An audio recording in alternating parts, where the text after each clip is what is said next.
Okay, so I have a MacBook Pro 13-inch over here where my hand is.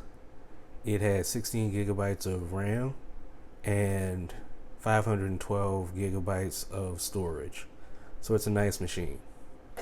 Over here, I have a entry-level MacBook Air. It has 8 gigabytes of storage and 256 gigabytes of storage. I'm sorry, it has 8 gigabytes of RAM.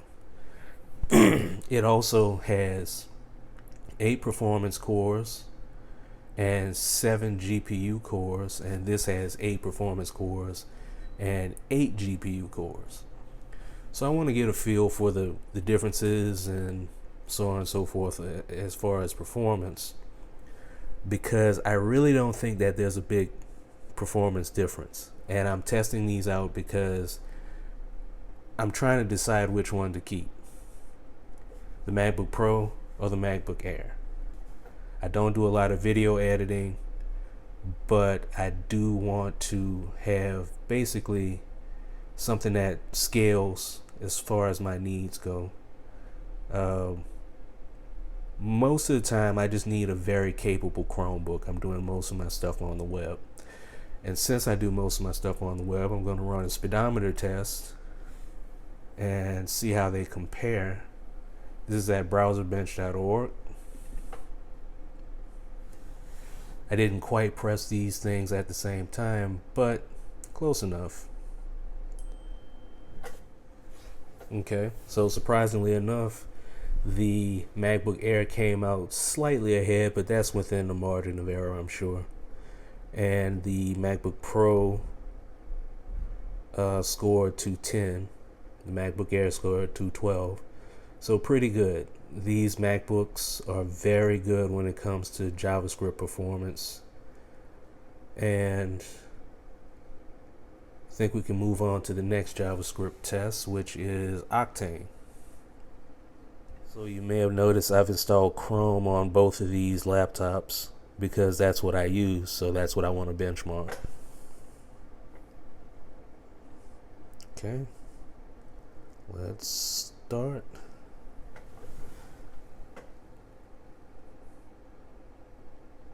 Now Octane really measures the JavaScript engine performance in the abstract. It's not running a fake to-do app like the web speedometer benchmark, but it will give you a good idea of how well it will handle web applications. And just for reference, my MacBook Pro scores about between 38 and 40,000.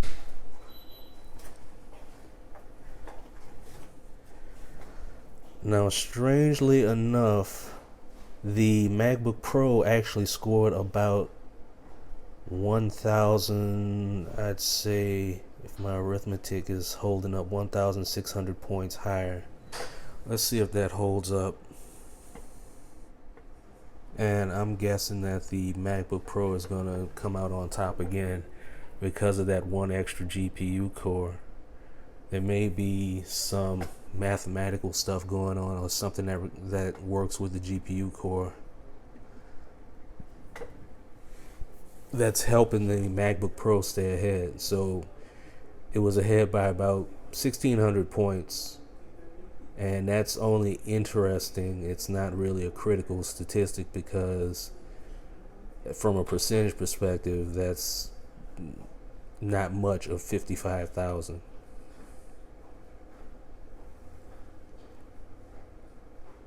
But it will be interesting to see if the MacBook Pro comes out ahead. They both scored higher, but the MacBook Pro once again comes out ahead by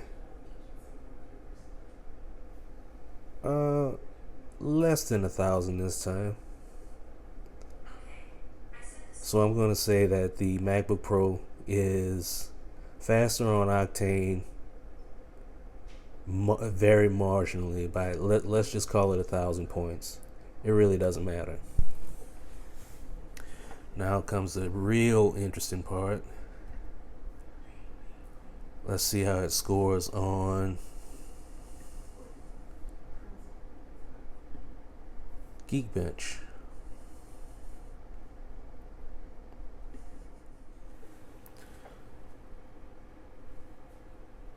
Okay, so the MacBook Air scored 1745 for the single core, which is pretty dang good, and it scored 7635 for the multi-core. Now let's see how the MacBook Pro scores. Okay, so we have 1745 single core and 7635 multi-core on the MacBook Air. And on the MacBook Pro, we have 1724 and 7560, which is a little strange. It's probably just statistical noise. That's probably within the margin of error.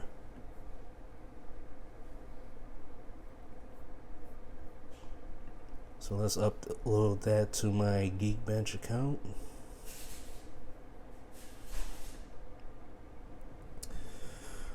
All right.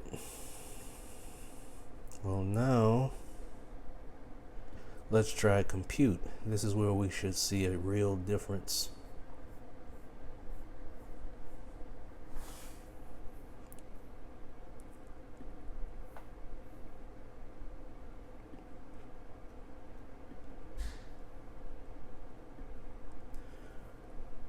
So I am gonna run OpenCL.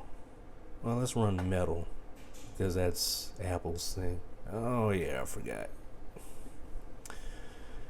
So strangely enough, the Geekbench from the Apple Store does not have Metal as one of the compute AIs. Don't ask me why. So I'm just gonna run it with OpenCL. Still should prove the point that with the compute that leans on the graphics card, we should see that the MacBook Pro pulls out ahead by a couple percent, by 15 to 20%, because it has one extra core as opposed to 7 cores with the MacBook Air.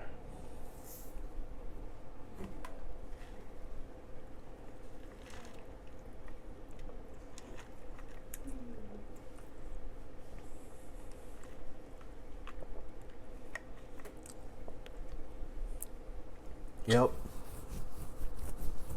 Just as I thought, and it's quite a bit different. So it's 18,776 for the MacBook Pro and 16,083 for the MacBook Air. And as far as percentages, let's do something real quick like this. 16,083 divided by 18,776. So yeah, the MacBook Pro is 15% faster on graphic stuff. So we kind of expected that. So now we haven't seen any dramatic differences between these two. Just expected differences because of the number of cores, but nothing that would make me think that, I really should get the Pro over the Air, or the Air is a better value. Right now, they're about what and what as far as day-to-day performance. They're close enough. And for $1,000 as opposed to $1,800, the Air seems like the better buy. But what happens when we stress it out? What happens when we do something that requires a fan? Quite frankly.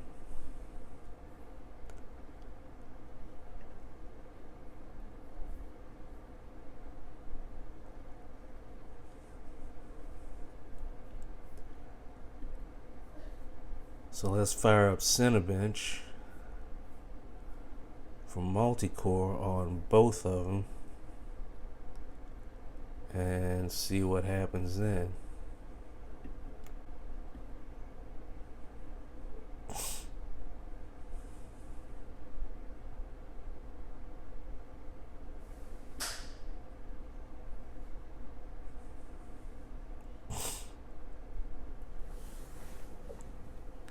So this is going to take 10 minutes, and I'm pretty sure you all don't want to sit here and watch these things render out for 10 minutes. And frankly, I don't have enough space for it, so we're going to cut off here and come back once the test is done. Okay, so wow, I am pretty impressed. The MacBook Pro got 7673 on Cinebench R23, and the MacBook Air got 6758. So some of that's probably due to the cooling factor, the fact that the MacBook Pro actually has a fan to prevent thermal throttling. Some of it's also probably due to the fact that there's only 7 GPU cores on the MacBook Air as opposed to the MacBook Pro. So that's significant. So for long-running processes, the MacBook Pro can't hold up, or rather the MacBook Air can't hold up to the MacBook Pro because of the cooling. And it took about 10 minutes for that process to run. So I imagine there'll be an even bigger, a more dramatic increase in the difference between the scores if I let this actually run for maybe 30 minutes, which may be what I'll do next. So that's actually pretty impressive that the MacBook Air scored that much higher. And that is 7673 divided by 6758. That's not as big a difference as I thought. As proportion wise, it's 13.5%. So if we round it up, the MacBook Pro scored 14% higher, and it scored 14% higher in another test that's driven by graphics. So this is probably more driven by the graphics than the cooling. So it'd be interesting to know again, if I ran this for 30 minutes, how it would turn out. I don't know how to set up Cinebench to do that, but I will try to find out. Okay, so I figured out how to stress test this thing for 30 minutes, or these things for 30 minutes. And I've set that up. And here's my prediction that the difference between them is going to grow substantially, because thermal throttling is going to kick in. And it won't just be about the graphics cores, it'll be about heat. Okay, it started.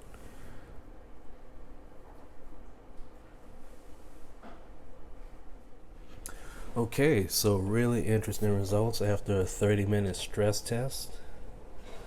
Looks like the Cinebench on the MacBook Pro with a fan and the extra GPU core is 7673. Sorry that you all maybe can't see that. And the Cinebench on the MacBook Air is 6567. So that's actually not a dramatic drop. So it seems like thermal throttling seems to level off at a certain point. So between 10 minutes and 30 minutes, we haven't seen that much of a degradation in performance with the MacBook Air using only passive cooling. So just for giggles, let's divide 7673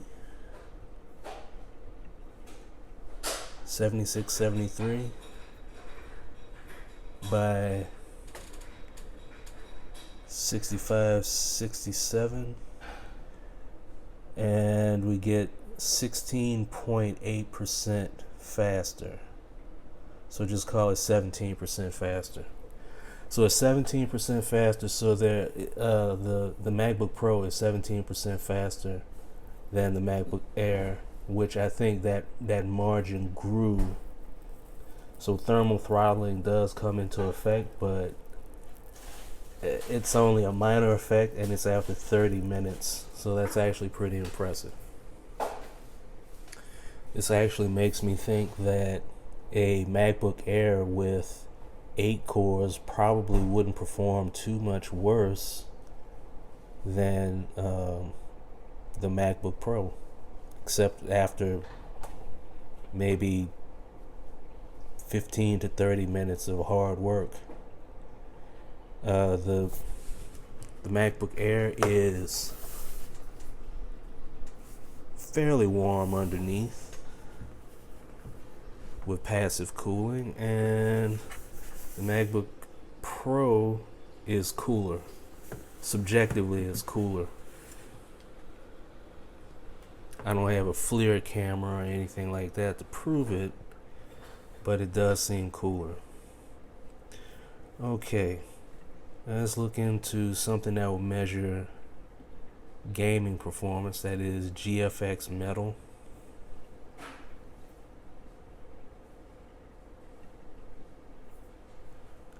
I'll close down these other programs.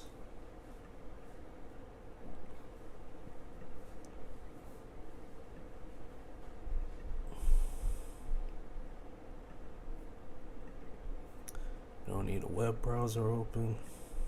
Don't need messages open. Same thing over here for the Air.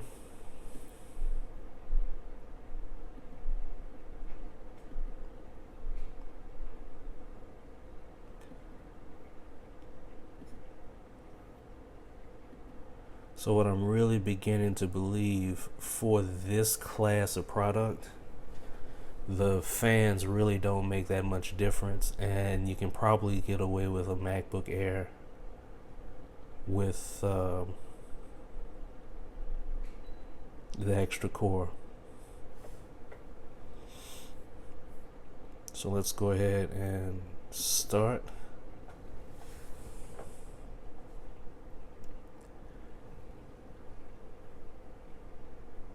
And again, this is a GFX Bench is a test of gaming performance, so it should give a good idea of how well these laptops hold up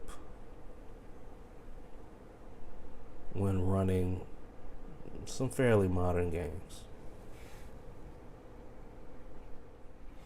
So wow, the GFX graphics test took a long time to run, but had some interesting results.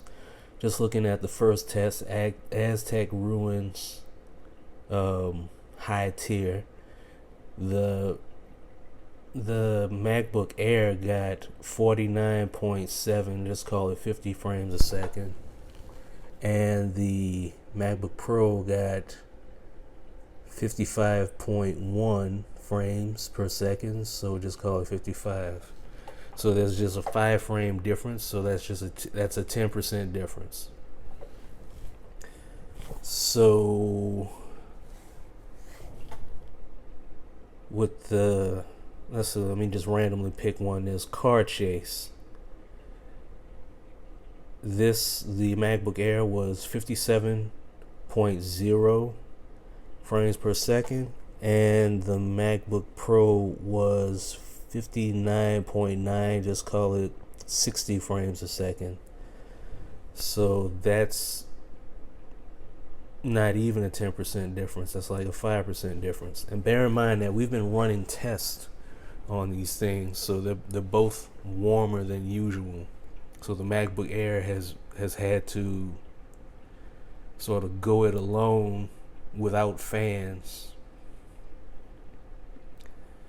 So I'm actually pretty impressed. Scrolling through, looking at these high-level tests.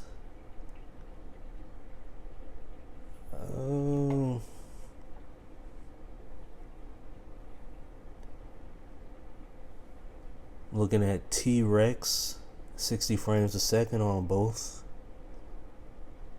Now, one interesting thing is 1080p T-Rex off screen is 600 frames per second on the MacBook Air and 661 frames a second on the MacBook Pro, which is still about 10%.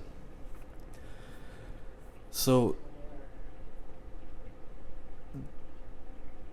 the MacBook Pro is better, but it is not $300 better, or in this case $800 better, because I actually got the MacBook Pro with 16 gigs of RAM. I custom ordered this from Apple with 16 gigs of RAM and 512 gigabytes of storage.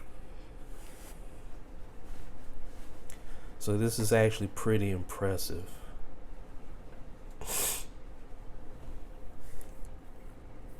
So now let's see, what other tests can we run? We can test the disk out. So you can run some Blackmagic Disk Mark.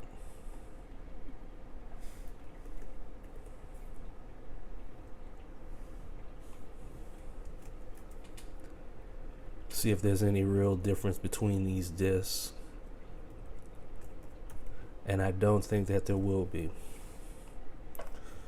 Alright, let's start.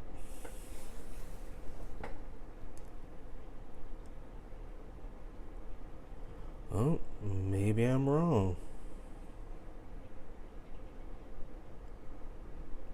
Yeah, and it could be because of the disk size, but the write speed is significantly faster on the MacBook Pro.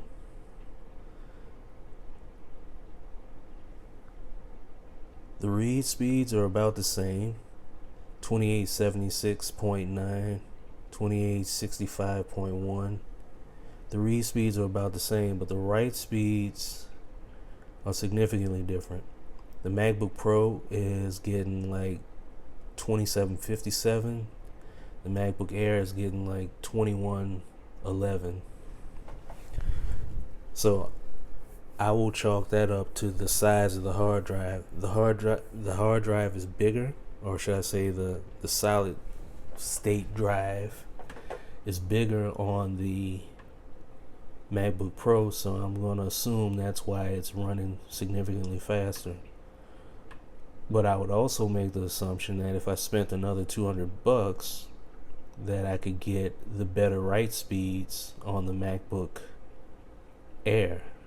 And by the same token, if I got the MacBook Pro with only 256 gigs, I'm assuming that I would only be getting about 2100 megabytes on write. So it really depends on disk size, in my opinion. I don't know that for a fact. Now, just for grins, I know you all can't see that, and I'm gonna try to zoom in on it in post, but I don't think I'll be successful. But the time remaining on battery for the MacBook Air is 1 hour less than the time remaining on battery for the MacBook Pro. So the MacBook Pro has significantly more battery life. So it's 1 hour's difference. They've both been on battery for about 2 hours and 30 minutes. And I've been testing them both on battery for about that time, but they still have a significant difference in battery life. So the MacBook Pro wins on that one, definitely. It gets an hour extra. It has an hour more battery life left because the battery is bigger in the MacBook Pro. So based on what I've seen, this laptop is not $800 better than this laptop. The MacBook Pro is faster, and it does perform faster in some benchmarks. by about 10 to 15% sometimes, but I'm not going to notice that in everyday use. So when I am surfing the web, or on occasion when some games come out for the Mac, playing some games, I don't think that I'm going to see that 10 or 15%. Now, where I will see things maybe is in anything that pushes the RAM, because this MacBook Pro has 16 gigabytes of RAM and this MacBook Air only has 8. Where I also see something is if whenever I'm doing a lot of writes to disk, the disk is significantly slower. We're talking 2700 versus 2100 as far as writes. So that's a substantial difference. As a matter of fact, 27 divided by 21, that is a 28.5 or 29% speed difference between the MacBook Pro on writes. And I'm going to say that that's because the hard drive is bigger. And it's my understanding that larger hard drives add up to more performance, because the read speeds are about the same, 2800 megabytes a second.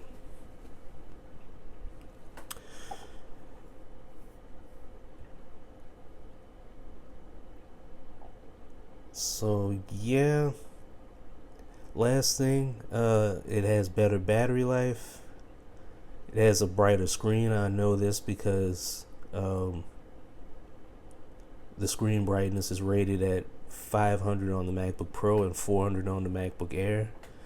And that'll come into play if I'm ever sitting outside. I will notice that difference, because I've had MacBook Airs with 400 nits and I've cranked it all the way up, and it's still, the screen is still kind of washed out by the outside light. So that'll be an issue, but I'm very seldom outside with my computer. So if that does happen, I'll just have to grin and bear it.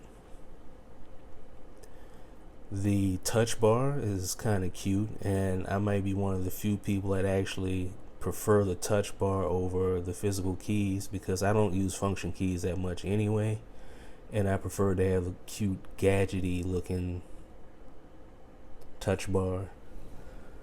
But I can live without it, because mainly the only thing I do with it is adjust the volume and the brightness of the screen, which I can do with function keys.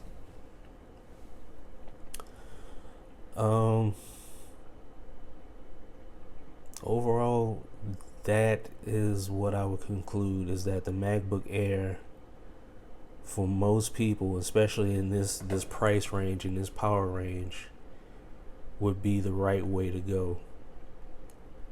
The only thing I can think of is if I could somehow find out a way to stress the memory on this and see how big of a difference it is. But in everyday use, the MacBook Air is just fine, and it's $300 less than the MacBook Pro, and in my case it's actually $800 less, because this MacBook Pro has 16 gigabytes of RAM and a 512 gigabyte hard disk.